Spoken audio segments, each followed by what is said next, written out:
اعوذ باللہ من الشیطان الرجیم بسم اللہ الرحمن الرحیم۔ السلام علیکم۔ آج کی ویڈیو میں آپ کے لیے اپنی تمام بہنوں کے لیے سورہ بقرہ کی تفسیر لے کے آئی ہوں۔ اس سے پہلے میں آپ کو سورہ فاتحہ کی تفسیر اور آسان ترجمہ بتا چکی ہوں۔ آج جو ہمارا موضوع ہے وہ ہے سورہ بقرہ کی تفسیر۔ حدیث میں ہے، تم میں بہترین وہ ہے جو خود قرآن سیکھے اور دوسروں کو سکھائے۔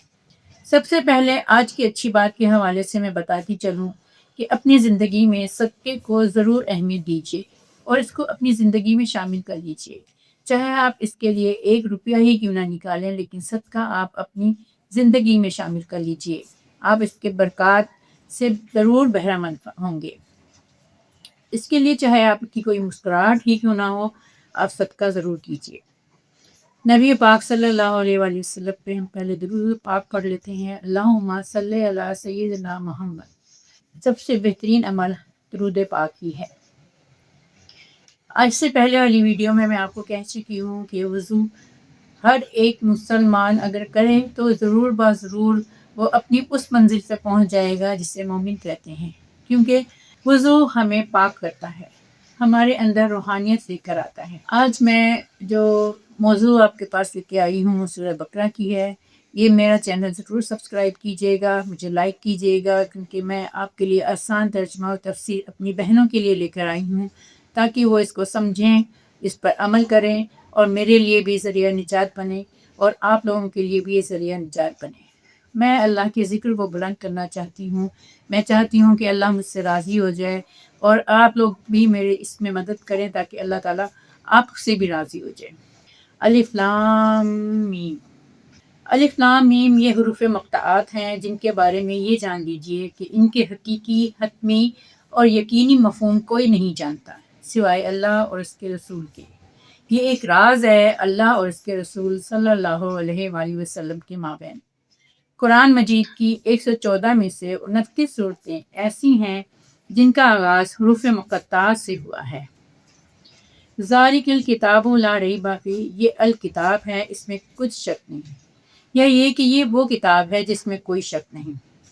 اگر ہم اس کے 2 ترجمے بھی ہو سکتے ہیں۔ پہلے ترجمے کی روح سے ہم یہ بتاتے چلیں کہ یہ وہ کتاب جس کی خبر پہلے دے دی گئی تھی کہ نبی آخر الزماں صلی اللہ علیہ وآلہ وسلم آئیں گے اور ان کو ہم ایک کتاب دیں گے، یعنی اس کی پیشن گوئی توریت اور بائبل میں دے دی گئی تھی۔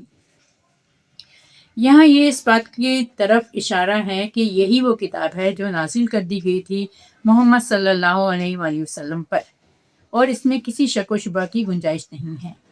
اس میں ہر شے اپنی جگہ پر یقینی ہے، حتمی ہے، اٹل ہے، اور یہ دنیا کی واحد کتاب ہے جو یہ دعویٰ لے کر اٹھی ہے کہ اس میں کوئی شک و شبہ نہیں۔ جو کتابیں آسمانی کہلائی جاتی ہیں ان کے اندر بھی یہ دعویٰ کہیں موجود نہیں۔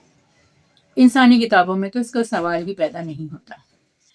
ہدی للمتقین، ہدایت ہے پرہیزگار لوگوں کے لیے، یعنی ان لوگوں کے لیے جو بچنا چاہیں۔ تقویٰ کا لفظی معنی ہے بچنا، جبکہ تقویٰ کا معنی ہے خود بچنا، یعنی کج روی سے بچنا، غلط روی سے بچنا، افراط و تفریط سے بچنا۔ جن لوگوں کے اندر فطرت سلیمہ ہوتی ہے ان کے اندر یہ اخلاقی حس موجود ہوتی ہے کہ وہ بھلائی کو حاصل کرنا چاہتے ہیں اور ہر بری چیز سے بچنا چاہتے ہیں۔ یہی لوگ ہیں جو قرآن مجید کے اصل مخاطبین ہیں۔ گویا جس کے اندر بھی بچنے کی خواہش ہے اس کے لیے یہ کتاب ہدایت ہے۔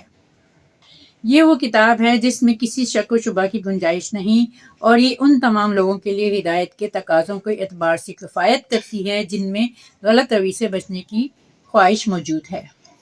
الذین یؤمنون بالغیب، جو ایمان رکھتے ہیں غیب پر۔ یہ متقین کی اوصاف میں سے پہلا وصف ہے، یعنی کہ وہ یہ نہیں سمجھتے کہ بس جو آنکھوں سے نظر آ رہا ہے یا حواس خمسہ کے ضد میں ہے بس وہی کل حقیقت ہے۔ نہیں، اصل حقیقت تو ہمارے حواس کی سرحدوں سے بہت پرے واقع ہے۔ وَيُقِيمُونَ الصَّلَاةَ، اور نماز قائم کرتے ہیں۔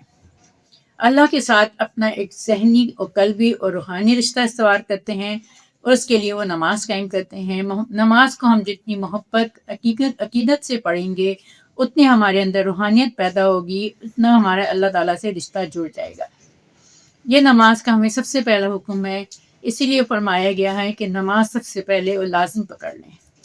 آپ لوگ بھی نماز کو اسی طرح سے توجہ سے، اطمینان سے اور محبت سے پڑھا کریں جیسے کہ ہمارا رب ہمیں دیکھ رہا ہے اور ہم اسے راضی کرنے کے لیے بیٹھے ہیں۔ وَمِمَّا رَزَقْنَاهُمْ يُنْفِقُونَ، اور جو کچھ ہم نے اس سے انہیں دیا ہے اس میں سے خرچ کرتے ہیں، یعنی خیر میں، بھلائی میں، نیکی میں، لوگوں کو تکلیف دور کرنے میں، اور اللہ کے دین کی سربلندی کے لیے، اللہ تعالیٰ کی رضا جوئی کے لیے اپنا مال خرچ کرتے ہیں۔ وَالَّذِينَ يُؤْمِنُونَ بِمَا أُنزِلَ إِلَيْكَ، جو ایمان رکھتے ہیں اس پر بھی جو اے نبی صلی اللہ علیہ وآلہ وسلم آپ کی طرف نازل کیا گیا۔ وَمَا أُنزِلَ مِن قَبْلِكَ، اور اس پر بھی ایمان رکھتے ہیں جو آپ صلی اللہ علیہ وآلہ وسلم سے پہلے نازل کیا گیا۔ یہ بات اور یہ الفاظ بہت زیادہ اہم ہیں۔ ہمارے ہاں یہ بات بہت ہے کہ تورات، انجیل یا زبور اس کو پڑھنے کی کوئی ضرورت نہیں، بالکل اس کو ضرورت نہیں ہمیں پڑھنے کی، لیکن ہمیں اس پر یقین رکھنے کی ضرورت ہے کہ وہ بھی آسمانی کتابیں ہیں، کیونکہ اگر ہمارا اس کے اوپر یقین نہیں ہوگا تو ہمارا ایمان مکمل نہیں ہوگا۔ اسی لیے اللہ تعالیٰ نے سورہ نساء کی کوئی جو کہ 6 ہجری میں نازل ہوئی تھی، اس کی آیت میں کہا ہے کہ یا ایھا الذین آمنوا باللہ ورسولہ والکتاب الذی نزل علی رسولہ والکتاب الذی انزل من قبل، اے لوگو جو ایمان لائے ہو، ایمان لاؤ اللہ پر، اس کے رسول پر، اور اس کتاب پر جو اللہ نے اپنے رسول صلی اللہ علیہ وآلہ وسلم پر نازل کی ہے، اور ہر اس کتاب پر جو اس سے پہلے وہ نازل کر چکا ہے، یعنی تورات، انجیل، زبور اور صحف ابراہیم۔ ان کی اہمیت بہت زیادہ ہے اور اس پہ ایمان لانا ہمارے لیے بہت ضروری ہے۔ وَبِالْآخِرَةِ هُمْ یوقنون، اور آخرت پہ وہ یقین رکھتے ہیں۔ یہاں یہ بات سب سے زیادہ نوٹ کرنے والی ہے کہ اگر ہم آخرت پہ یقین نہیں رکھیں گے تو ہمارا ایمان مکمل نہیں ہوگا۔ اولئک علی ھدی من ربہم، یہی وہ لوگ ہیں جو اپنے رب کی طرف سے ہدایت پر ہیں۔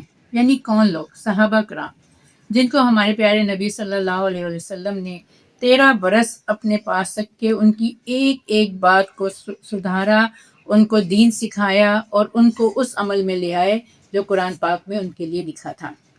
وَأُولَٰئِکَ هُمُ الْمُفْلِحُونَ، اور یہی وہ لوگ ہیں جو فلاح پانے والے ہیں۔ فلاح کا لفظ بھی قرآن مجید کی بہت اہم اصطلاح ہے، یعنی اس کے منزل مراد کو پہنچ جانا، کسی بات کی حقیقت کو عیاں ہو جانا، یہ سب بھی یعنی فلاح پانے والے وہ لوگ ہیں جو آخرت پہ یقین رکھتے ہوئے تمام تر عمل کریں گے اور جو جنت کو پا جائیں گے۔ ان الذین کفروا سواء علیہم اانذرتہم ام لم تنذرہم لا یؤمنون، یقیناً جن لوگوں نے کفر کیا یہی وہ لوگ ہیں جو کفر پہ اڑ گئے، اور ان کے لیے برابر ہے محمد صلی اللہ علیہ وسلم کہ آپ انہیں انذار فرمائیں یا نہ فرمائیں، وہ ایمان لانے والے نہیں۔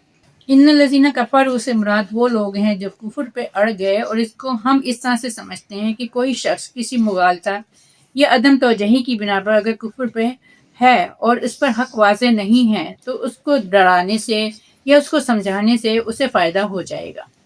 یعنی وہ اگر ہم اس کو یہ بات سمجھائیں گے کہ کیا چیز حق ہے اور کیا چیز ناحق ہے، اور کس چیز کو وہ ہدایت پہ اگر ہم اس کو ہدایت پہ لے کر آنا چاہتے ہیں، اسے قرآن پاک کی تعلیم دیں گے، قرآن پاک کی آیتیں سمجھائیں گے اور وہ سمجھ جائے گا، تو اس کا مطلب ہے کہ وہ ہٹ ڈرمی پہ نہیں ہے۔